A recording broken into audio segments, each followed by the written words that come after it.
So very good evening to all of you. और मैं रवि आज की इस क्लास में आप सभी का बहुत बहुत स्वागत करता हूं और उम्मीद करता हूं कि आप सब बहुत अच्छे होंगे। आप लोगों की जो हिस्ट्री डोमेन की प्रिपरेशन है वो भी अच्छी चल रही होगी। और हमने इससे रिलेटेड एक सीरीज स्टार्ट किया था मोस्ट एक्सपेक्टेड क्वेश्चन सीरीज का। ठीक है, इन द लास्ट क्लास हम लोगों ने डिस्कस किया था अपना थर्ड यूनिट, जिसमें हम लोगों ने सोशल और इकोनॉमिक हिस्ट्री से रिलेटेड क्या मोस्ट एक्सपेक्टेड क्वेश्चन हो सकते थे उसको डिस्कस किया था। आज हम लोगों का जो यूनिट है वो है यूनिट नंबर 4।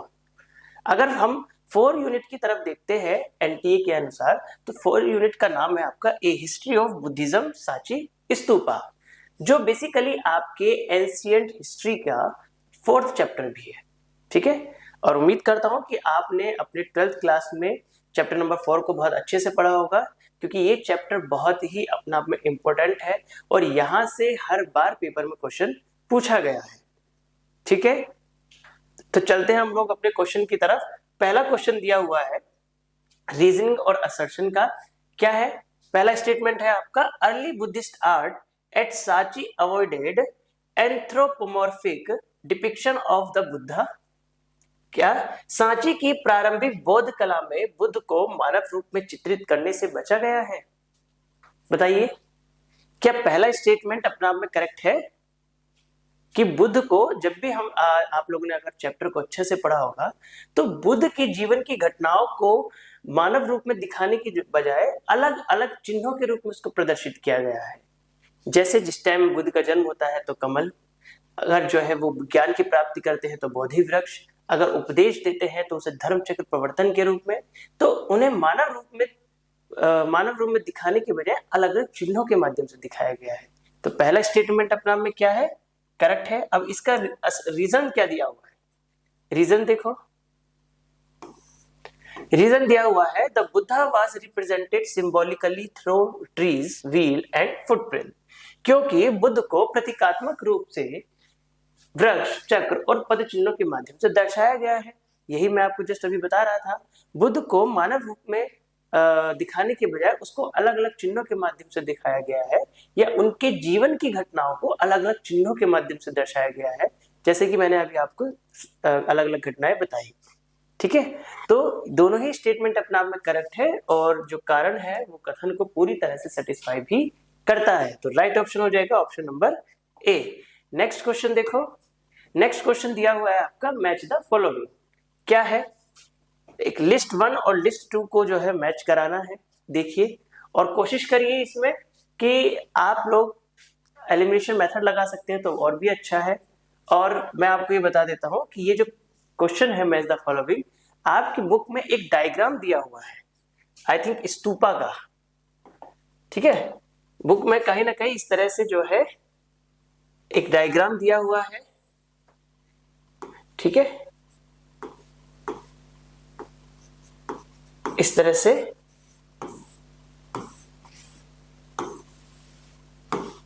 ये स्तूपा का डायग्राम दिया होगा। तो अब आपने अगर पढ़ा होगा तो किस स्तूपा के किस पार्ट को किस नाम से जानते हैं, है ना, और वो किस चीज से, उसकी विशेषता क्या है, तो आप इस क्वेश्चन को बहुत इजीली कर सकते हैं। बताइए क्या होगा इसका आंसर, बोलिए।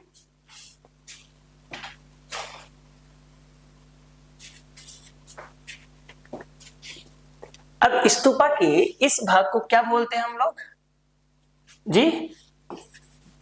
अंडा।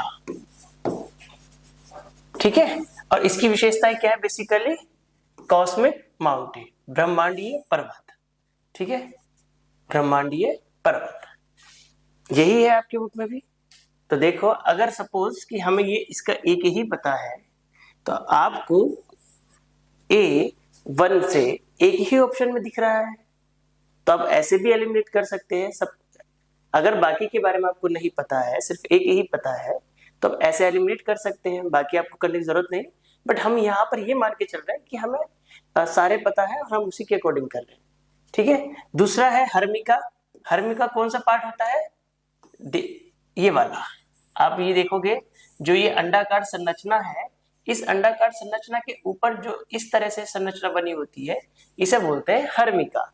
और बेसिकली यहाँ पर बुद्ध के अनुयायी या बुद्ध के से संबंधित जो उनके अवशेष हैं या अस्थियां हैं, ऐसे जो चीजों को यहाँ पर रखा जाता था सुरक्षित। ठीक है, बुद्ध के अनुयायी या फिर बुद्ध के स्वयं के अवशेषों को यहाँ पर रखा जाता था, इसीलिए इसकी विशेषता क्या है, बेसिकली देवताओं का स्थान। तीसरा आता है तोरण।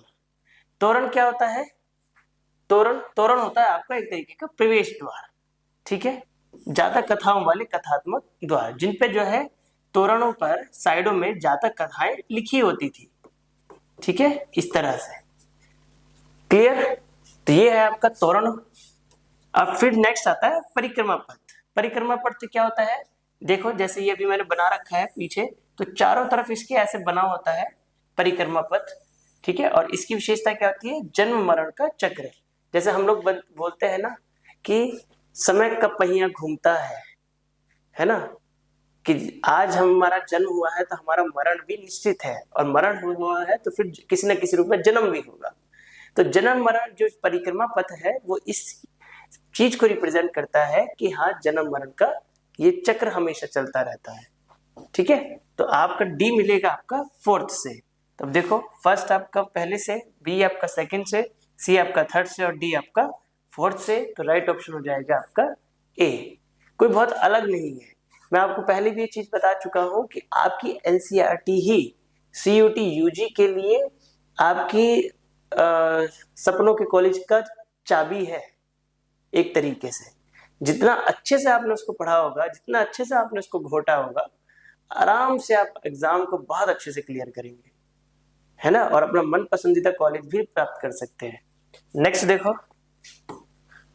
नेक्स्ट क्वेश्चन क्या है? एक फोटोग्राफ भी दिया हुआ है, और जैसे ही फोर्थ चैप्टर स्टार्ट होता है और ये आपके सेकंड पेज पर ये फोटोग्राफ बना हुआ है। क्या है? The Nawab of Bhopal whose reason overlapped with the study of Sanchi was। Bhopal की वह कौन सी नवाब है जिनके शासन काल में के दौरान सांची का अध्ययन हुआ था? बोलिए, भोपाल की किस नवाब के शासन काल में सांची का अध्ययन हुआ था? बोलिए, क्या आंसर होगा? ए, हाँ, ए ऑप्शन इज करेक्ट। ये आपके सेकंड पेज पर ही लिखा हुआ है, शाहजहां बेगम। और इन्होंने जो है सांची के लिए कई तरीके का अनुदान भी दिया। अगर आप पढ़ेंगे वहां पे तो पैराग्राफ पूरा दिया हुआ है कि किस तरह से जो है इन्होंने सांची के लिए जो है दान दिया था, तरीके से सहयोग किया था। तो इन्हीं के शासन काल में जो है सांची का अध्ययन हुआ है। ठीक है, नेक्स्ट क्वेश्चन देखो। नेक्स्ट क्वेश्चन दिया हुआ है, consider the following statement about the 19th century study of Sanchi. 19वीं शताब्दी में सांची के अध्ययन से संबंधित निम्न कथनों पर विचार कीजिए। अभी सांची के बारे में हम लोग पढ़ ही रहे हैं, और हमारी आज की यूनिट ही बेसिकली सांची पर आधारित है, और जो कि कहीं ना कहीं कल्चरल हिस्ट्री को डिपिक्ट करता है। तो उसी पे बेस्ड क्वेश्चन है। क्या क्वेश्चन है? और आपकी बुक में अच्छे से दिया हुआ है, और वहीं से स्टेटमेंट बनाए भी गए हैं। क्या है कि the site was located in A small village near Bhopal. जो सांची है वो क्या भोपाल के पास एक छोटे से गांव में स्थित है? बिल्कुल, सांची जो है मैं आपको पहले ही बता चुका हूं कि सांची मध्य प्रदेश के भोपाल के पास एक छोटे से गांव में स्थित है। दूसरा है, Cunningham's investigation included boring shaft into the domes। Cunningham की जांच में गुंबद में छेद करना भी शामिल था। जो इस टाइम पर जो गुंबद प्राप्त हुए हैं, गुंबदाकार संरचना है, उनमें क्या है? छेद करना भी शामिल था। बिल्कुल, आप देखेंगे तो यहाँ पर लिखा हुआ भी है। तीसरा है आपका, the finding were published in English works for European audience. निष्कर्ष यूरोपीय पाठकों के लिए अंग्रेजी ग्रंथों में प्रकाशित किए गए। जो सांची के ऊपर अध्ययन हुआ, उस पर स्टडी की गई, उसके जो भी रिजल्ट निकल कर आए, क्या उसको यूरोपीय लोगों के लिए इंग्लिश माध्यम में भी जो है उसको पब्लिश किया गया? यस। आज जो है सांची के बारे में ना केवल यहाँ पर बल्कि विदेशों में भी लोग उसके बारे में जानते हैं। तो उसके लिए क्या है, इंग्लिश में जो है उसका ट्रांसलेशन किया गया। ठीक है, तीनों स्टेटमेंट ठीक है। चौथा है आपका local rulers like Shah Jahan Begum showed no interest in preserving Sanchi. Shah Jahan Begum जैसी स्थानीय शासकों ने सांची के संरक्षण में कोई रुचि नहीं दिखाई। जस्ट इससे भी जो पहला क्वेश्चन था मैंने उसमें भी आपको बताया कि शाहजहां बेगम के टाइम पर ही जो है सांची का अध्ययन स्टार्ट हुआ और उन्होंने ही जो है सांची के निर्माण में जो है काफी सहयोग किया और उसको दान वगैरह दिए। तो ये सब आपका पहले ही क्वेश्चन में डिस्कस कर चुका हूँ और आपकी बुक में भी लिखा हुआ है। ठीक है, तो ये स्टेटमेंट अपना में रॉन्ग है कि कोई रुचि नहीं दिखाई दी। अब फोर्थ स्टेटमेंट रॉन्ग है, तो फोर्थ स्टेटमेंट एक ही में नहीं है, ऑप्शन नंबर 1 में, तो इसलिए आपका ए ऑप्शन जो है वो करेक्ट हो जाएगा। नेक्स्ट क्वेश्चन है आपका मैच द फॉलोइंग। ठीक है, एक तरफ जो है आपका पर्सनालिटीज लिखी हुई है और दूसरी तरफ वहां पर उनका कंट्रीब्यूशन लिखा हुआ है और इनमें से कई सारी पर्सनालिटी के बारे में हम लोग पढ़ चुके हैं, जैसे अलेक्जेंडर कनिंघम अभी आया ही था नाम, शाहजहां बेगम का नाम, जेम्स प्रिंसेप के बारे में आप लोग पढ़ चुके हैं। तो इसका राइट आंसर आप लोग मुझे बताएंगे। ठीक है, आपके पास 30 सेकंड का टाइम है, बताइए, एलिमिनेशन लगाइए, क्या हो सकता है। सपोज करिए आपको जेम्स प्रिंसेप पता है या शाहजहां बेगम, अभी 2 क्वेश्चन में नाम आ चुका है, बताइए।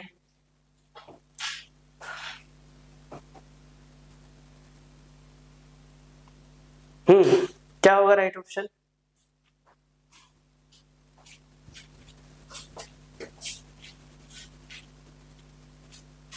क्या होगा? ऑप्शन नंबर ए। ऑप्शन नंबर ए क्यों होगा, अब ये भी देख लेते हैं। जब इतने लोग बता रहे हैं ऑप्शन नंबर ए तो सही है। ठीक है, क्यों? अभी जस्ट मैंने बताया था शाहजहां बेगम भोपाल की संरक्षिका, ठीक है, जिन्होंने जो है जिनके समय पर जो है भोपाल के सांची का अध्ययन किया गया। तो बी ऑप्शन आपका सेकंड से मिलेगा। ठीक है, और बी सेकंड से सिर्फ एक ही ऑप्शन में दिया हुआ है, ऐसे भी आइडेंटिफाई कर सकते हैं।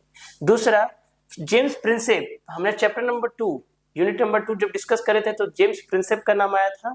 और ब्राह्मी लिपि को सबसे पहले किसने पढ़ा था? आपका जेम्स प्रिंसेप ने। इससे भी आप आइडेंटिफाई कर सकते हैं कि डी ऑप्शन आपका 4 से मिलेगा, या फिर कनिंघम से कर सकते हैं।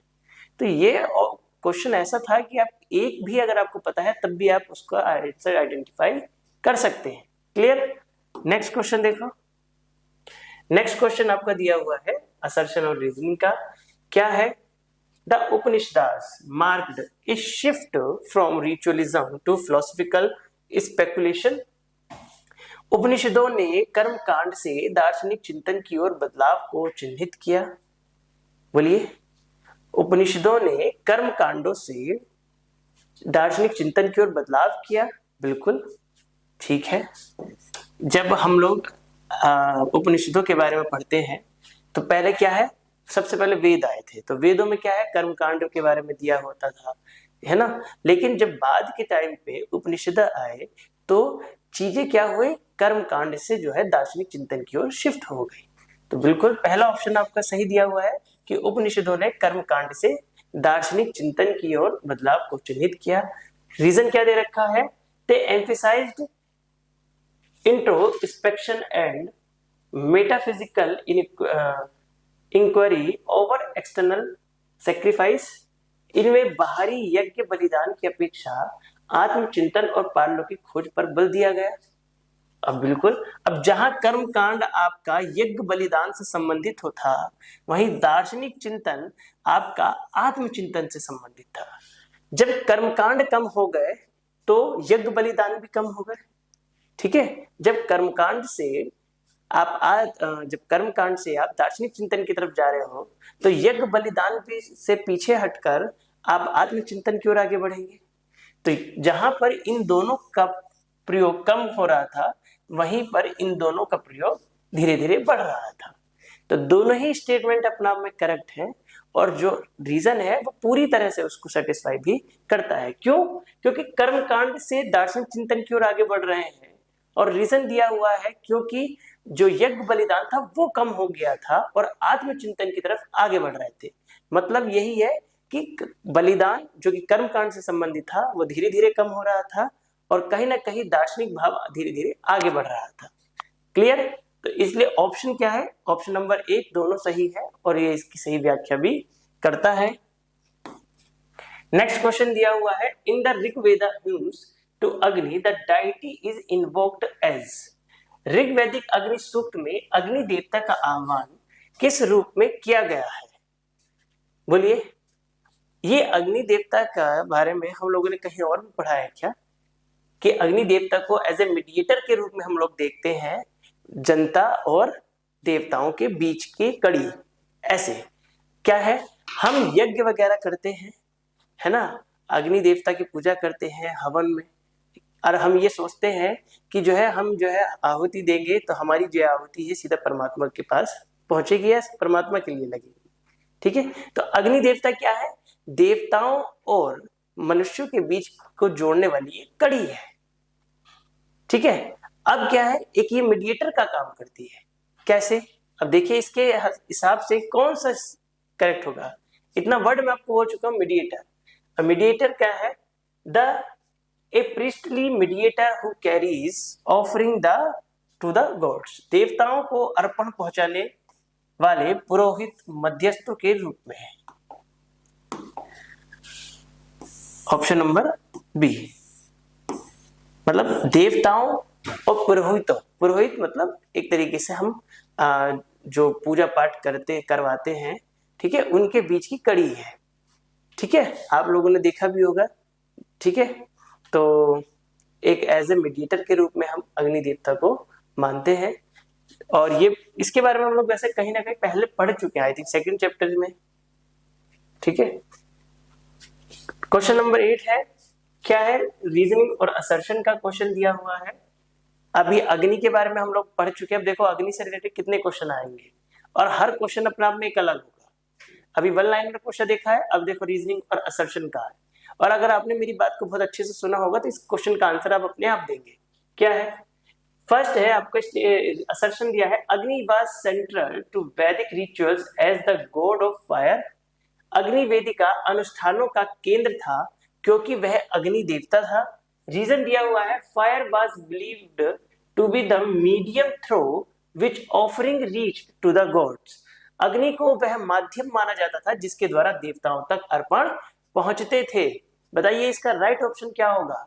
और जस्ट इससे रिलेटेड ही मैंने अभी एक क्वेश्चन आपको कराया है वन लाइनर में, और मैं आपको वहीं पर यही चीज समझा रहा था कि देवताओं तक अपनी बात को, देवताओं तक अर्पण पहुंचाने के लिए अग्नि को एज ए मीडियम या एज ए मीडिएटर के रूप में जो है प्रयोग किया जाता है। ठीक है, तो अग्नि जो है पुरोहित और देवताओं के बीच में एज ए मध्यस्थ की भूमिका निभाता है। ठीक है, इसलिए उनको अग्नि देवता के रूप में भी हम लोग मानते हैं। बताइए इसका राइट ऑप्शन क्या होगा। इतने सारे पॉइंट्स मैं आप लोगों को बता चुका हूं, इसका ऑप्शन हो क्या। पहला स्टेटमेंट अपने आप में ठीक है, बिल्कुल, अग्नि वेदिका अनुष्ठानों का केंद्र था क्योंकि वह अग्नि देवता थे। और दूसरा तो जस्ट मैं आपको कई अब 2-3 बार बोल ही चुका हूं, और दोनों ही स्टेटमेंट अपने आप में ठीक है, और जो रीजन है वो पूरी तरह से इसको सेटिस्फाई करता है, क्योंकि अभी जस्ट मैं इस पिछले क्वेश्चन में ये डिस्कस किया था कि अग्नि को एज ए मीडिएटर के रूप में माना जाता है क्योंकि वह पुरोहित और देवताओं के बीच के मध्यस्थ है। ठीक है, option number A. Next question ये है, consider the following statement about the Rigvedic hymns to Agni. देखो पहले हमने वन लाइनर देखा, दूसरी बात अग्नि के ऊपर रीजनिंग असर्शन का देखा, अब अग्नि के ऊपर हम स्टेटमेंट बेस्ड क्वेश्चन देखा है ना। तो क्वेश्चन बनाने वाला देखो ऐसे ही क्वेश्चन बनाता है। सपोज कि आपके प्रीवियस ईयर में सांची पे कोई क्वेश्चन आया है, ठीक है, और वन लाइनर क्वेश्चन आया, तो हो सकता है कि जो वन लाइनर क्वेश्चन पिछली बार पेपर में पूछा गया है, इस बार वन लाइनर ना पूछ के सांची पे स्टेटमेंट बेस्ड पूछ ले, या आपका रीजनिंग असर्शन पूछ ले। तो हमें थोड़ा थीम्स पर ज्यादा ध्यान देना चाहिए कि किन थीम्स पर क्वेश्चन पूछा जा रहा है, तो वहीं से जो है एग्जामिनर कई तरीके के क्वेश्चन और भी जनरेट कर सकता है। क्लियर। तो नेक्स्ट क्वेश्चन है आपका ऋग्वैदिक अग्नि सूक्त पर ही क्या दिया हुआ है, Agni is invoked as a mediator between human and god. Just मैं कई बार डिस्कस कर चुका हूं, option number A is correct. ठीक है,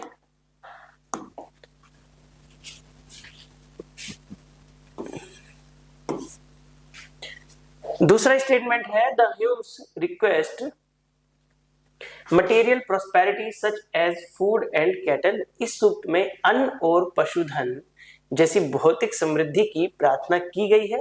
सपोज करो कि हमें ये स्टेटमेंट नहीं पता है, नेक्स्ट चलते हैं। The hymns emphasize the contribution of lineage through sons, इसमें पुत्रों के माध्यम से वंश की निरंतरता पर बल दिया गया है। सपोज करते हैं ये भी नहीं पता है, अभी मैं आपको बताऊंगा कि करना कैसे है अगर ऐसे क्वेश्चन आ जाए तो। फिर फोर्थ दिया है the hymns rejects worldly desire in favour of renunciation, इस सूक्त में सांसारिक इच्छाओं को त्याग कर संन्यास को महत्व दिया गया है। तो कहीं पर भी ऐसा कोई लिखित प्रमाण नहीं है कि जिसमें जो है अग्नि सूक्त में ये बताया गया हो कि जो है इसमें सांसारिक इच्छाओं को त्याग कर संन्यास धारण कर लेना चाहिए।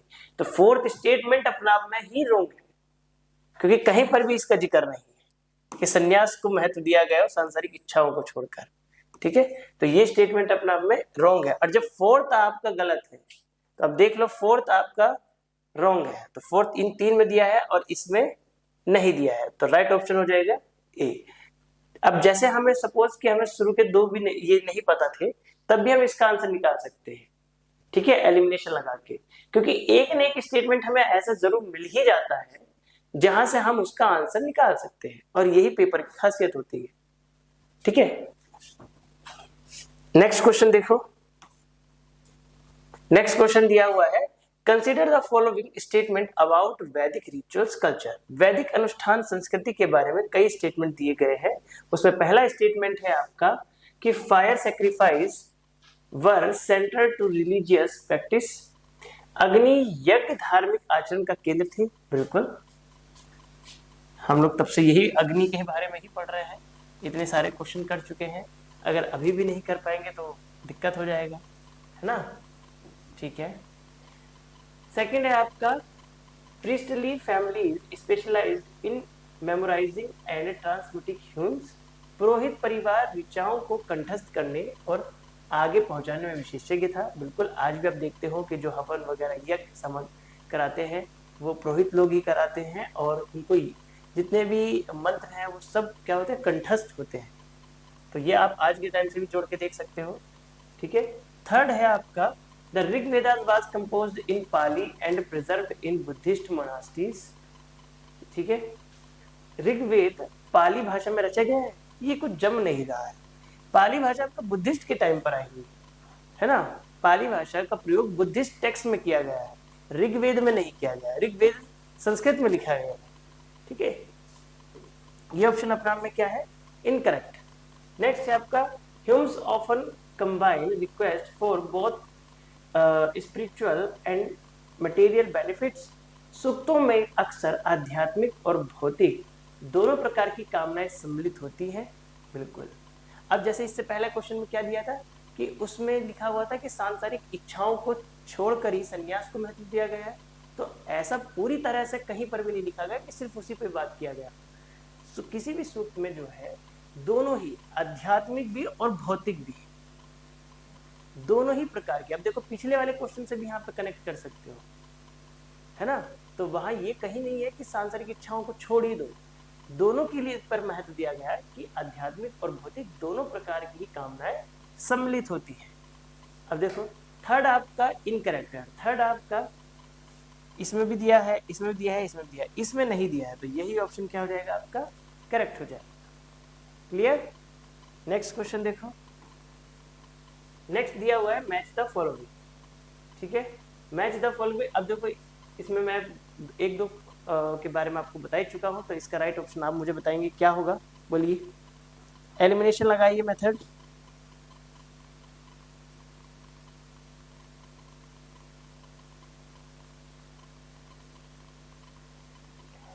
क्या होगा, अभी अग्नि के बारे में हम लोगों ने पढ़ा है, अग्नि यज्ञ का मध्यस्थ। बिल्कुल ठीक है, अब अग्नि यज्ञ का मध्यस्थ है, आपका ए आपका फर्स्ट से मिलेगा, और ए आपका फर्स्ट से सिर्फ एक ही ऑप्शन में दिया है, ऑप्शन नंबर ए। So simple. अब देख ले, बाकी भी देख लेते हैं। इंद्र को बेसिकली मैंने आपको शायद पहले भी पढ़ाया है, इंद्र को युद्ध के देवता के रूप में माना जाता है। सोम आपका पवित्र पेय पदार्थ है, और वरुण आपका ऋतु का पालन करता है। ठीक है, तो ये इस तरीके का क्वेश्चन पहले भी पूछा गया है और फिर से पूछे जाने की पूरी पूरी पॉसिबिलिटी भी दिखाई देती है। नेक्स्ट क्वेश्चन है आपका, the sixth form of marriage in the Manusmriti is characterized by. Manusmriti में विवाह का छठा प्रकार किससे पहचाना जाता है? बोलिए।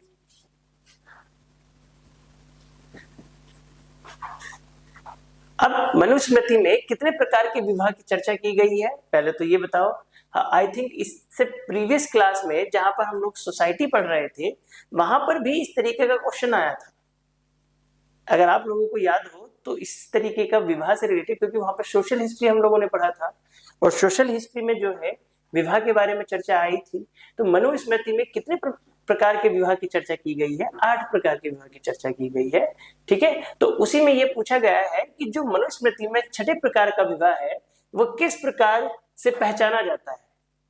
तो अगर मैं आपको ये कहूं कि आज की जो लव मैरिज है वो आपका छठे प्रकार का विवाह है, ठीक है, मनुस्मृति के अनुसार जो आज के समय की लव मैरिज है वो क्या है? विवाह का छठा प्रकार। तो क्या हो जाएगा राइट ऑप्शन? ठीक है, voluntary union based on desire, इच्छा पर आधारित स्वेच्छा से संबंध। ठीक है, मतलब स्व इच्छा से अपने वर को चुनना या स्व इच्छा से अपने विवाह करना। ठीक है, और स्व इच्छा से विवाह करना अगर आज की डेट में बात करें लव मैरिज।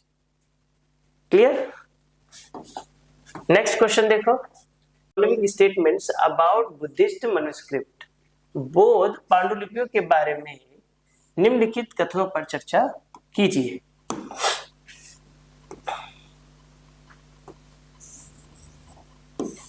क्या दिया हुआ है? अब आप इसका पहले मुझे बताएंगे आंसर क्या होगा, क्योंकि इसमें ऐसे कई सारे स्टेटमेंट है जो मैं आपको यहां पर पहले भी बता चुका हूं। बोलिए।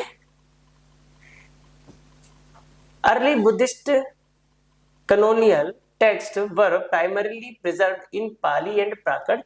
यस, जब अभी ऋग्वेद की मैं बात कर रहा था कि ऋग्वेद जो है बेसिकली संस्कृत में लिखे गए हैं, पाली में नहीं, तो मैंने आपको ये भी बताया था कि पाली जो है बेसिकली बुद्धिस्ट टेक्स्ट के लिए यूज की गई है, पाली और प्राकृत। तो पहला स्टेटमेंट अपने आप में ही करेक्ट है कि प्रारंभिक बौद्ध ग्रंथ पाली और प्राकृत में संरक्षित है, बिल्कुल सही है। दूसरा है the use of Sanskrit for Buddhist manuscript reflect the later phase of Buddhist.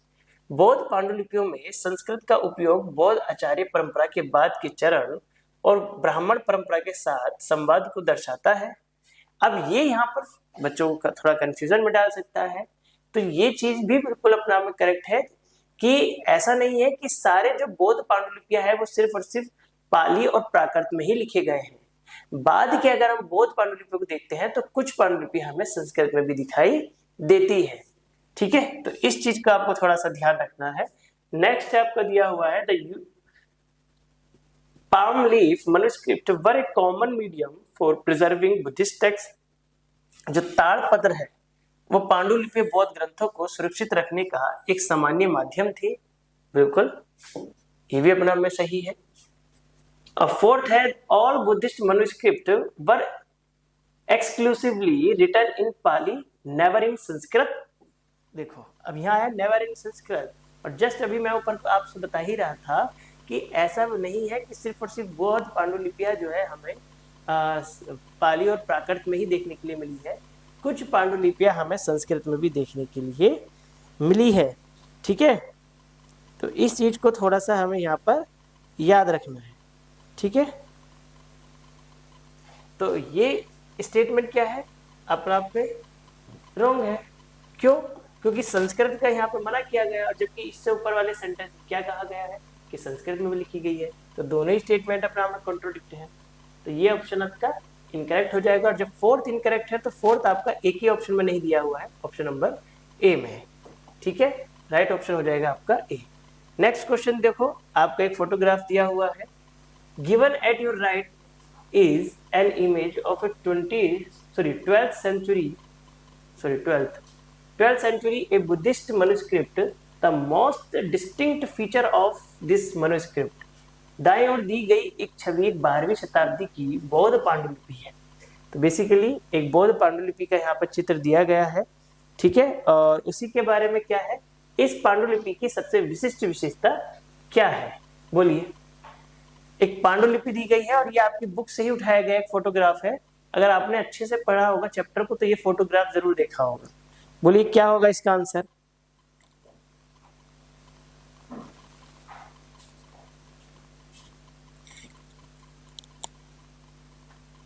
बोलिए।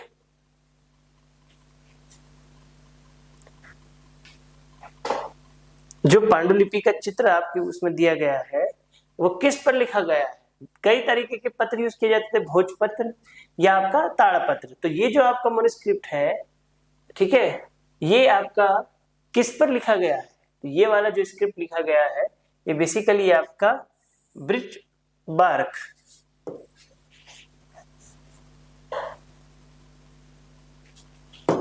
पर लिखा गया है, मतलब भोजपत्र पर। अब भोजपत्र पर लिखा गया है तो किस भाषा में है? आपका ब्राह्मी लिपि में लिखा गया है। ठीक है, तो इस तरह के फोटोग्राफ से रिलेटेड क्वेश्चन भी पेपर में कई बार पूछे जाते हैं, तो इस चीज को थोड़ा ध्यान रखना। और जो क्वेश्चन मैं आप लोगों को पढ़ा रहा हूँ ये कहीं ना कहीं आपके बोर्ड के लिए भी बहुत इंपॉर्टेंट है। यहाँ से आपके बोर्ड में भी कई सारे क्वेश्चन पूछे जा सकते हैं। तो ये नहीं कह रहा कि पूछे ही जाएंगे, बट पूछे जा सकते हैं। ठीक है, तो आप लोग इनको अपने बोर्ड के लिए भी तैयार कर सकते हैं। नेक्स्ट क्वेश्चन देखो। नेक्स्ट है आपका consider the following statement about Manusmriti's marriage form. अब मनुस्मृति के विवाह के बारे में भी जस्ट एक क्वेश्चन हम लोग देख ही चुके हैं। ठीक है, एक नेक्स्ट क्वेश्चन दिया हुआ है आपका स्टेटमेंट बेस्ड। ठीक है, क्या दिया हुआ है कि the first form involves gifting a daughter to a Vedic scholar. पहला रूप एक वेद पाठी ब्राह्मण को कन्या का दान करने से जुड़ा हुआ है। बिल्कुल, एक तरीके का जो अरेंज मैरिज होता है कि एक पिता जो है अपनी कन्या का विवाह एक योग्य वर के साथ करता है, तो वह विवाह का पहला रूप माना जाता है।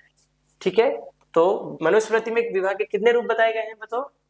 अभी बताया था 8 रूप। ठीक है, तो ये ध्यान रखना है। पहला रूप आपका एक तरीके से आजकल की भाषा में कहें अरेंज मैरिज। तो नेक्स्ट है आपका the fifth form involves wealth given by the groom to the bride's family. पांचवा रूप वर द्वारा वधु के परिवार को धन देने से संबंधित है। बिल्कुल, पांचवा रूप क्या है? पांचवें रूप में क्या है कि वर के द्वारा, खुद लड़के के द्वारा लड़की के परिवार वालों को कुछ न कुछ सम्मान दिया जाता था। ठीक है, या कुछ न कुछ धन दिया जाता था। वर द्वारा वधु के परिवार को धन देने से संबंधित था। ठीक है, the sixth form is a voluntary union based on desire. ये तो जस्ट अभी हम लोग डिस्कस किए ही हैं। जो छठा रूप है बेसिकली वो स्वेच्छा से विवाह पर आधारित था। बिल्कुल, अब क्या है नेक्स्ट दिया हुआ है all forms were equally sanctioned and ritually pure. सभी रूप समान रूप से स्वीकृत और धार्मिक दृष्टि से शुद्ध थे नहीं। विवाह के जो 8 प्रकार है वो पूरी तरह से समान नहीं है, क्योंकि उसमें बाद के जो विवाह है उन्हें शुद्ध नहीं माना गया है। बाद के लास्ट के 2 जो विवाह है उन्हें जो है शुद्ध नहीं माना गया है, राक्षस प्रवृत्ति के विवाह माने गए हैं। तो वो सारे क्या है? शुद्ध नहीं है। तो इसी तरह से अगर देखा जाए तो सारे विवाह अपने आप में समान नहीं है और ना ही पूरी तरह से शुद्ध है। तो ये स्टेटमेंट अपने आप में क्या है? रॉन्ग है। तो विवाह के 8 प्रकारों में से जो लास्ट के 2 प्रकार हैं वो शुद्ध नहीं माने गए, राक्षसी प्रवृत्ति के विवाह माने गए हैं। तो ये अपना आप में स्टेटमेंट इनकरेक्ट है। और चौथा जब इनकरेक्ट है तो आपका चौथा एक ही ऑप्शन में नहीं दिया गया है, ऑप्शन नंबर ए में है। नेक्स्ट है आपका this is the 3rd century image of a tirthankara found from. यह 3वीं शताब्दी की एक तीर्थंकर की प्रतिमा है जो कहां से प्राप्त हुई है? अगर आपने देखा हो जहां पर जैनिज्म स्टार्ट हो रहा है तो जैनिज्म के स्टार्टिंग होते ही जो है साइड में एक फोटोग्राफ दिया होगा और ये फोटो वहीं से उठाया गया है। मैं आपको साथ साथ ये भी बताता चल रहा हूँ कि कहाँ से फोटोग्राफ लिया है, जिससे आप जब चैप्टर को एक बार फिर से रिवाइज करें अपने पेपर से पहले तो आपको ये चीजें ध्यान रहे। बताइए, तो जो ये मूर्ति है आपकी एक तीर्थंकर की प्रतिमा है ये कहाँ से प्राप्त हुई है? ये प्राप्त हुई है आपकी मथुरा से। ठीक है, ये प्राप्त हुई है आपकी मथुरा से, मथुरा से। ठीक है, नेक्स्ट क्वेश्चन देखिए। नेक्स्ट आपका रीजनिंग असर्शन का क्वेश्चन है। क्या है? The Sanchi stupa was rediscovered and studied in the 19th century। Sanchi स्तूप 19वीं शताब्दी में फिर से खोजा गया और अध्ययन किया गया था? बोलिए, क्या पहला स्टेटमेंट अपने आप में सही है या नहीं है? बताइए। अभी जब हम लोग सांची के से रिलेटेड 2-3 क्वेश्चन किए हैं तो वहां पर मैंने आपको बताया था, तो बताइए आप लोग क्या होगा इसका फर्स्ट ऑप्शन?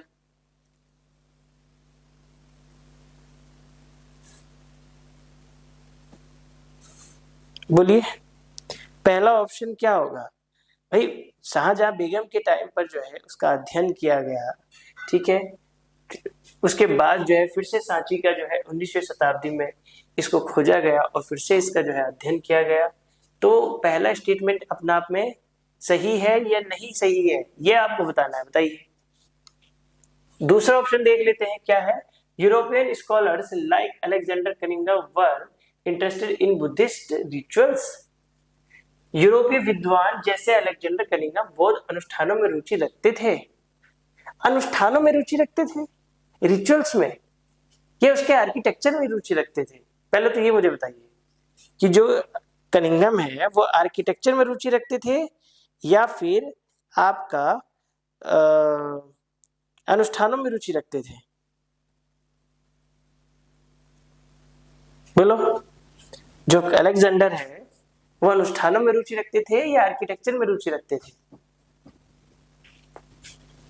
वो आपका सांची के आर्किटेक्चर में रुचि रखते थे, ठीक है। अनुष्ठान नहीं, रिचुअल्स नहीं है, ठीक है। तो रिचुअल्स यहाँ पर गलत दिया हुआ है, यहाँ पर आएगा आपका आर्किटेक्चर।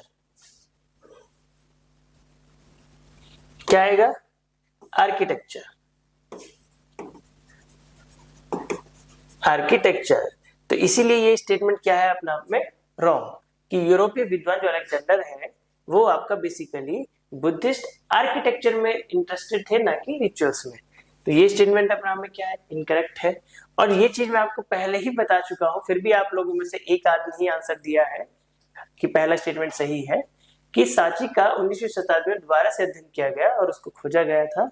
तो पहला स्टेटमेंट अपने आप में सही है, तो राइट ऑप्शन हो जाएगा इसका सी। नेक्स्ट क्वेश्चन देखो। नेक्स्ट क्वेश्चन फिर से एक फोटोग्राफ दिया हुआ है, लिखा हुआ है, और ये फोटोग्राफ भी आपकी बुक से उठाया गया है। एक पानी ले जाती हुई यहाँ पर पनिहारिन दिखाई गई है, ठीक है। तो क्या है? This 3rd century sea depiction of a woman water carrier was found from which of the following sites? ये 3री सदी ईस्वी की महिला जल ढोने वाली मूर्ति निम्नलिखित में से किस स्थल से प्राप्त हुई है? अब आप लोगों ने देखा अपने टाइम पर पानी ले जाती पनिहारिन बनाई होगी, कभी ना कभी ड्राइंग में बनाई है, कुछ लोगों ने तो बनाई ही होगी जिन पर ड्राइंग था, ठीक है। अब कुछ कुछ वैसी ही ये फोटोग्राफ है, पानी ले जाती हुई पनिहारिन जैसी, ठीक है। तो पानी ले जाती हुई एक महिला की फोटोग्राफ आपको दिखाई गई है और ये आपकी बुक से ही ली गई है, कोई अलग से नहीं है। तो ये आपको बताना है कि ये फोटोग्राफ जो ये मूर्ति है ये किस स्थल से प्राप्त हुई है। बताइए। ये पानी ले जाती हुई या जल ले जाती हुई मूर्ति किस स्थल से प्राप्त हुई है? ये प्राप्त हुई है आपकी मथुरा से, ठीक है, मथुरा से प्राप्त हुई है। नेक्स्ट क्वेश्चन देखो। नेक्स्ट दिया हुआ मैच द फॉलोइंग। अब मैच द फॉलोइंग क्वेश्चन जो है आपको बहुत अच्छे से आता ही है, तो आपको बताना है कि इसका राइट ऑप्शन क्या होगा, ठीक है। एलिमिनेशन मेथड लगाइए, ठीक है, जितना पढ़ाया है वहां से आप करिए, अब फिर बताइए कि इसका आंसर क्या होगा, ठीक है। अब जैसे सुत्त पिटक बुद्ध से रिलेटेड है, बताइए क्या होगा इसका राइट ऑप्शन।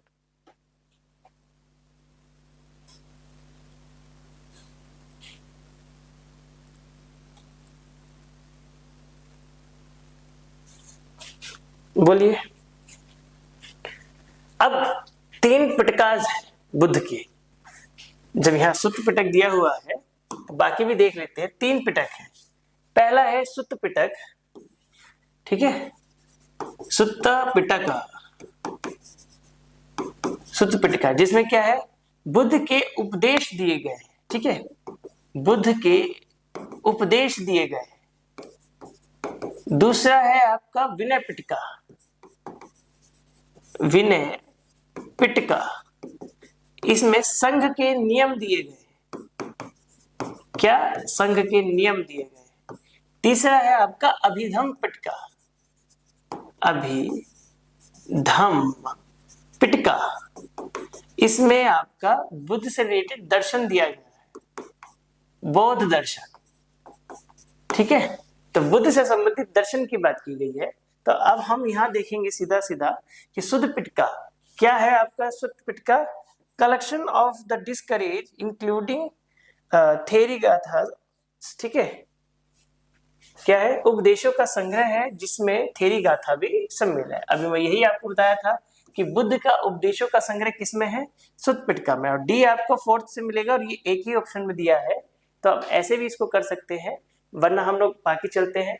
थेरी गाथा क्या है, थेरी गाथा बेसिकली आपका प्रारंभिक बौद्ध भिक्षुणियों के पद्य है। ठीक है, क्या है, verses of early Buddhist nuns, Punna, दासी स्त्री और जल ढोने वाली। अभी जो जल ढोने वाली अब एक मूर्ति हमें मिली थी मथुरा से, क्या बोला जाता है, पुन्ना। पुन्ना कौन थी, एक दासी स्त्री है जो जल ढोने वाली है। तीसरा है ब्राह्मण, ब्राह्मण क्या, शुद्धि हेतु स्नान संस्कार का समर्थक। अब यहाँ पर चारों ही ऑप्शन ऐसे हैं कि आप कोई ना कोई तो जरूर आप में से किसी न किसी को पता ही होगा, और अगर एक भी पता है तो तब भी आप इसका आंसर अच्छे से आइडेंटिफाई कर सकते हैं। तो राइट ऑप्शन हो जाएगा इसका ऑप्शन नंबर ए। नेक्स्ट दिया हुआ है थेरी गाथा, जस्ट अभी बताया है, इसका राइट ऑप्शन आपको ही बताना है। क्या है, the Theri Gatha provides insight into women's social and spiritual experience in early Buddhism। Theri Gatha प्रारंभिक बौद्ध धर्म में महिलाओं के सामाजिक और आध्यात्मिक अनुभवों की जानकारी प्रदान करती है। बोलिए, बौद्ध महिलाओं, बौद्ध भिक्षुणियों, अभी बताया था थेरी गाथा, बिल्कुल। पहला ऑप्शन क्या हो जाएगा, बोलो, पहला ऑप्शन इज करेक्ट। ठीक है, सेकंड दिया हुआ है, it contains verses composed by भिक्षुणीज, female monasteries, often reflecting their struggle and resistance। इसमें भिक्षुणियों द्वारा रचित पद है, बिल्कुल, जस्ट इससे पहले ही क्वेश्चन थेरी गाथा, इसीलिए मैंने आपको पहले बोला है कि इस क्वेश्चन का आंसर आपको बताना है। द्वारा रचित पद है जिसमें उनके संघर्ष और प्रतिरोध का प्रतिबिंब भी मिलता है। ठीक है, तो दोनों ही स्टेटमेंट क्या है, अपना आप में करेक्ट है, और दूसरा आपकी पहले की व्याख्या करता है। तो थेरी गाथा प्रारंभिक बौद्ध धर्म में महिलाओं के सामाजिक और आध्यात्मिक अनुभवों की जानकारी प्रदान करती है। ठीक है, तो थेरी गाथा से याद रखना है कि जो आपकी फीमेल्स या बुद्धिज्म से रिलेटेड है, ठीक है, जो फीमेल्स, या फिर ये भी कह सकते हैं हम लोग कि जो वुमेन्स है आपका बुद्धिज्म से रिलेटेड, वो किससे संबंधित है, थेरी गाथा से। ठीक है, तो थेरी गाथा में क्या है कि जो वुमेन्स बुद्धिस्ट है उनके क्या है, पद लिखे गए।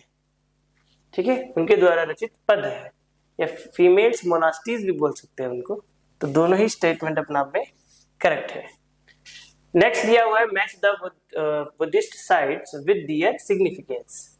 अब एक तरफ साइट दी गई है, दूसरी तरफ उसका सिग्निफिकेंस दिया है, और कुछ इनमें से साइन मैं आप लोगों को पहले ही बता चुका हूँ, प्रथम उपदेश वगैरह।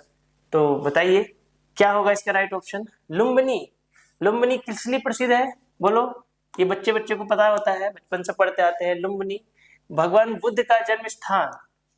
बोध गया, बोलो, बोध गया। बोध गया क्या है, बोधि वृक्ष के नीचे ज्ञान की प्राप्ति। प्रथम उपदेश कहाँ दिया था, ये सबसे ज्यादा। और एक चीज और याद रखना है, जो क्वेश्चन यहाँ पर मैचिंग में है या आपका असर्शन में है, जरूरी नहीं पेपर में ऐसे ही आए, हो सकता है कि यहाँ से एक नया क्वेश्चन जनरेट कर दे, बट आपके पास इंफॉर्मेशन पूरी होनी चाहिए। ठीक है, हो सकता है मैं यहाँ से जो है आप एक स्टेटमेंट बेस्ड क्वेश्चन बन जाए, है ना। तो हर तरह से आपको तैयार रहना है कि क्वेश्चन किसी भी तरह से पूछा जा सकता है। तो सारनाथ प्रथम उपदेश, जिसे हम लोग धर्म चक्र प्रवर्तन के नाम से भी जानते हैं, और मैं आपको सबसे पहला ही क्वेश्चन था कि बुद्ध के जीवन से जुड़ी जितनी भी घटनाएं हैं उनको किसी न किसी संकेत के माध्यम से दिखाया गया है। ठीक है, तो प्रथम उपदेश जिसे हम धर्म चक्र प्रवर्तन के नाम से जानते हैं, सारनाथ में। कुशीनगर, जहां पर भगवान ने अपना देह को त्यागा था, देह अवसान। ठीक है, तो महापरिनिर्वाण। तो ए मिलेगा फर्स्ट से, बी आपका सेकंड से, और ये ऑप्शन नंबर 1 में ही दिया हुआ है। नेक्स्ट क्वेश्चन देखिए, क्या है? Consider the following statement about western India Buddhist site. पश्चिमी भारत में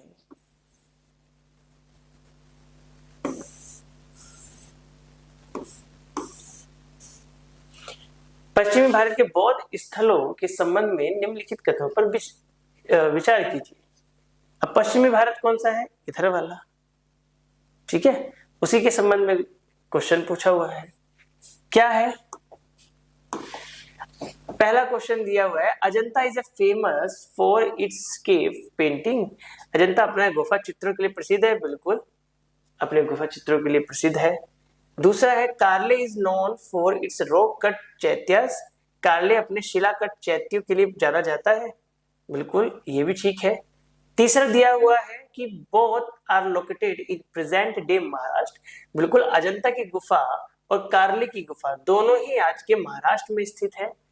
फोर्थ स्टेटमेंट है, both were patronised exclusively by royal dynasties. दोनों का संरक्षण केवल शाही वंशों के द्वारा किया गया था। देखो अब ऐसे जो एक्सट्रीम वर्ड आ जाते हैं, केवल, ओनली, है ना, या फिर बहुत ही कोई एक्सट्रीम बात की जा रही है, तो जनरली 99% केस में रॉन्ग होता है। ऐसा स्टेटमेंट जनरली रॉन्ग होता है, ठीक है। अब क्या खाली यहाँ पर जो है शाही वंशों के द्वारा ही जो है संरक्षण दिया होगा? नहीं, कुछ लोगों के द्वारा भी दिया गया होगा, और के द्वारा भी दिया होगा, ठीक है। तो ऊपर के तीनों ही स्टेटमेंट अपना में करेक्ट है, फोर्थ स्टेटमेंट आपका रॉन्ग है, और फोर्थ एक ही में नहीं है, ऑप्शन नंबर ए में है, ठीक है। तो राइट ऑप्शन क्या हो जाएगा आपका? Option number A. Next question देखो, नेक्स्ट क्वेश्चन दिया हुआ है, according to the Mahaparinirvana Sutta stupas were to be erected. Mahaparinirvana Sutta के अनुसार स्तूप कहां बनाए जाने चाहिए थे? बोलिए, महापरिनिर्वाण सुत्त के अनुसार स्तूपास कहां बनाए जाने चाहिए थे? बोलिए। स्तूपास के बारे में हम लोग पढ़ चुके हैं, ठीक है, तो स्तूपास के बारे में बताइए क्या होगा? कहां बनाए जाने चाहिए थे? पहला ऑप्शन दिया है only in monasteries for Monks. और अब देखो ओनली वर्ड, फिर यहां से देखो एक एक्सट्रीम वर्ड दिया हुआ है ओनली, केवल जो है बुद्धिस्ट मोनास्ट्रीज में बनाए जाने चाहिए थे, रॉन्ग अपना आप में। फिर है आपका एक्सक्लूसिवली इन रॉयल कैपिटल्स, केवल शाही राजधानियों में, फिर से यहाँ एक्सट्रीम वर्ड दिया है, रॉन्ग। फिर आपका है नेक्स्ट आपका दिया हुआ at 4 across road for public veneration. जनता द्वारा पूजन हेतु 4 चौराहे पर। अब ये कुछ सही लग रहा है, क्यों? क्योंकि बुद्ध का जो स्तूपास है, स्तूपास क्या था? एक पवित्र स्थल है जहां पर उसका हर्मिका वाले पार्ट में देवताओं का निवास माना जाता है, या फिर बुद्ध से जुड़े जो भी अवशेष है उनको वहां रखा जाता था। अब सीधी सी बात है, एक पवित्र स्थल है तो पूजन के लिए है या किसी भी धार्मिक मान्यता के लिए है, और यहाँ पर किसी भी स्टेटमेंट में, सिर्फ एक स्टेटमेंट के अलावा किसी भी स्टेटमेंट में ये बात नहीं कही गई है कि वह पूजन के लिए था, सिवाय एक को छोड़ के, वो है आपका ऑप्शन नंबर बी, कि जनता द्वारा पूजन हेतु 4 चौराहे पर जो है स्तूपास का निर्माण किया जाता था। क्यों? क्योंकि 2 में तो ऑलरेडी जो है एक्सट्रीम वर्ड दिया हुआ है केवल, और मैं आपको बताया हूं कि जहां पर भी एक्सट्रीम वर्ड होता है 99% केस में वो स्टेटमेंट अपने आप में रॉन्ग होता है, क्योंकि ऐसा नहीं है कि सिर्फ उसी के लिए नहीं है, हो सकता है कि कुछ चीज ऐसी, डेटा ऐसा हो जो हमारे सामने ना आया हो। तो एक्सट्रीम वर्ड जहां भी लगा मिलेगा आप उसको ज्यादातर निगेटिव ही मानेंगे, ठीक है। नेक्स्ट देखो, नेक्स्ट क्वेश्चन दिया हुआ है, match the Buddhist term with their meaning, ठीक है। अब बौद्ध से रिलेटेड कुछ टर्म्स दिए हुए हैं, क्या है? पहला है थूपा, थूपा या स्तूपा। अब थूपा या स्तूपा, अभी मैंने आपको जो पहला एक क्वेश्चन कराया था उसमें पूरा एक डायग्राम बनाया था स्तूपास का। क्या है? एक अंडाकार संरचना होती है, ये टिला रूप संरचना होती है। तो ए आपका जाएगा 1 से, और ए आपका 1 से एक ही ऑप्शन में है, चाहो तो यहां से भी आंसर निकाल सकते हो, बाकी भी देख लेते हैं। महापरिनिर्वाण, अब महापरिनिर्वाण भी आपका पिछले क्वेश्चन में आ गया है। तो महापरिनिर्वाण क्या है? जहां पर बुद्ध ने अपना देह को त्यागा था, ठीक है, या जहां पर बुद्ध के का जो है देहांत हुआ था वह स्थान, तो बुद्ध का अंतिम देहावसान, तो सेकंड मिलेगा आपका बी से। आनंद, आनंद कौन है? ये क्वेश्चन बहुत अच्छा हो सकता है, यहाँ से एक नया क्वेश्चन जनरेट हो सकता है। आनंद, आनंद जो है वह शिष्य था जिसने बुद्ध के अवशेषों के बारे में पूछा था। तो यहाँ से एक नया क्वेश्चन बन सकता है कि बुद्ध के उस शिष्य का नाम बताओ जिसने बुद्ध के अवशेषों के बारे में बात की है, तो वह शिष्य था उसका आनंद। ठीक है, तो यहाँ से देखो ये मैचिंग में दिया है, बट यहाँ से क्वेश्चन आपका वन लाइनर भी बन सकता है, तो ये चीज आपको यहाँ से याद रखना है। थर्ड जाएगा आपका सी से और फोर्थ जाएगा आपका डी से। Option number A is correct. Next question दिया हुआ है, एक फोटोग्राफ दी हुई है, ठीक है, और 6th सेंचुरी के 12 अवतार की है विष्णु के। ठीक है, और क्या है? विष्णु के 12 अवतार द्वारा पृथ्वी देवी को बचाते हुए 6ठी शताब्दी की यह मूर्ति निम्नलिखित में से किस स्थल से प्राप्त हुई है? तो आपने अगर देखा होगा चैप्टर को, तो चैप्टर के सेकंड लास्ट जो है 2-3 पेज छोड़कर ही ये फोटोग्राफ दिया हुआ है। ठीक है, अब ये आपको बताना है कि ये जो मूर्ति है, ये जो फोटोग्राफ है, ये कहां से हमें प्राप्त हुआ है। ठीक है, किसी को याद आ रहा है? अच्छा, ये फोटो तो समझ में आ रहा है ना कि जो है विष्णु के 12 अवतार द्वारा पृथ्वी देवी को बचाते हुए दिखाया गया है। देखो ये विष्णु का 12 अवतार है और ये जो बचा रहे हैं ये पृथ्वी देवी है। ठीक है, तो आपका 2-3 पेज छोड़कर ही ये फोटोग्राफ दिया हुआ है बुक में, ये फोटो वहीं से उठाया गया है। इसका राइट ऑप्शन होगा आपका एहोल। ये मूर्ति जो है हमें एहोल से प्राप्त हुई है। ठीक है, कहां से?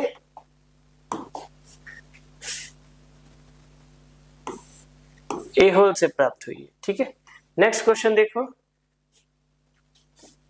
नेक्स्ट क्वेश्चन दिया हुआ है आपका, this sculpture has been found from which of the following site? यह मूर्ति निम्नलिखित किस स्थल से प्राप्त हुई है? अब ये मूर्ति आपको किसी जानवर जैसी लग रही है कुछ कुछ देखने में। ठीक है, तो ये भी आपकी बुक से उठाया गया है, तो ये भी ये प्राप्त हुई है आपकी सांची से। तो देखो फोटोग्राफ आधारित क्वेश्चन जो है बोर्ड में ज्यादातर पूछे जाते हैं, सीयूटी में भी एक आधा पूछा गया है, इसलिए यहाँ पर फोटोग्राफ रिलेटेड क्वेश्चन ऐड किए गए हैं। ठीक है, तो इन क्वेश्चन को आप देख सकते हैं, ये आपके बोर्ड के पर्सपेक्टिव से भी इंपॉर्टेंट हो सकते हैं। नेक्स्ट क्वेश्चन है आपका, और बुक एंड ऑथर का है, और इस तरीके का पूछे जाने की संभावना बहुत ज्यादा है, और आजकल ऐसे क्वेश्चन बहुत ज्यादा ट्रेंडिंग में है। ठीक है, अब ये क्वेश्चन कहाँ से पूछा गया है? अब इस तरीके के क्वेश्चन मैंने पहले भी कराया है आपको, जब फर्स्ट यूनिट सेकंड यूनिट करा रहा था। कम से कम आपके पेपर में 3 से 4 क्वेश्चन ऐसे हैं जो आपके बुक एंड ऑथर पर पूछे ही जाते हैं। अब जो आपका चैप्टर जहां पर खत्म होता है वहां पर एक छोटा सा बॉक्स बना होता है, वहीं पर बुक एंड ऑथर लिखे होते हैं। ये क्वेश्चन वहीं से ही उठाया गया है। क्या है? Match the following, column 1 and column 2 दिया हुआ है। सपोज हमें जो है बहुत सारी बुक्स के नाम नहीं पता, बट एक जो बुक है वो इसमें से क्या है, the wonder that was India, ये बड़ी फेमस बुक है। ठीक है, ये है, अब इसके राइटर है ए.एल. बादशाह। अब ए मिलेगा आपका सेकंड से, ए आपका सेकंड से एक ही में दिया हुआ है। ठीक है, तो देखो सारी बुक्स के नाम याद नहीं हो सकते, पॉसिबल भी नहीं है, बट कुछ जो फेमस बुक्स हैं उनके नाम याद रख सकते हैं। ठीक है, जैसे ए.एल. बादशाह की बड़ी फेमस बुक है the wonder that was India, तो इस तरह से जो है आप थोड़ा एलिमिनेट करके इस तरह के क्वेश्चन को भी हैंडल कर सकते हैं। नेक्स्ट क्या है? बी है आपका मोनुमेंटल लेगेसी ऑफ सांची, ये आपका मिलेगा किससे? के.एच. धवलीकर से। ठीक है, सी है आपका द जेम्स, ये आपका जाएगा पॉल नंडाज। फिर है आपका थेरावेदास बुद्धिज्म, ये मिलेगा आपका सोशल हिस्ट्रीज फॉर एंशिएंट। ठीक है, सॉरी, ये मिलेगा आपका रिचर्ड एफ गैम्ब्रिज से। तो राइट ऑप्शन हो जाएगा आपका ऑप्शन नंबर ए। ठीक है, तो ये था आपका यूनिट नंबर 4 से क्या मोस्ट एक्सपेक्टेड क्वेश्चन हो सकते थे, वो हमने डिस्कस किया। इससे नेक्स्ट क्लास में हम लोग का ये एंशिएंट का पोर्शन जो था वो पूरा हो गया है। हम इससे अगली क्लास में मिडिवल अपना स्टार्ट करेंगे, और यूनिट नंबर 5 जो आपके सिलेबस के अकॉर्डिंग है। अगर हम चैप्टर की बात करें तो आपका जो सेकंड बुक दी हुई है एनसीईआरटी की, जो मिडिवल इंडिया से स्टार्ट है, उसका आपका 5th चैप्टर है। तो मिलते हैं हम अपनी नेक्स्ट क्लास में नए क्वेश्चंस के साथ, नए चैप्टर के साथ, नई यूनिट के साथ। ठीक है, तो आज के लिए इतना ही। Thank you.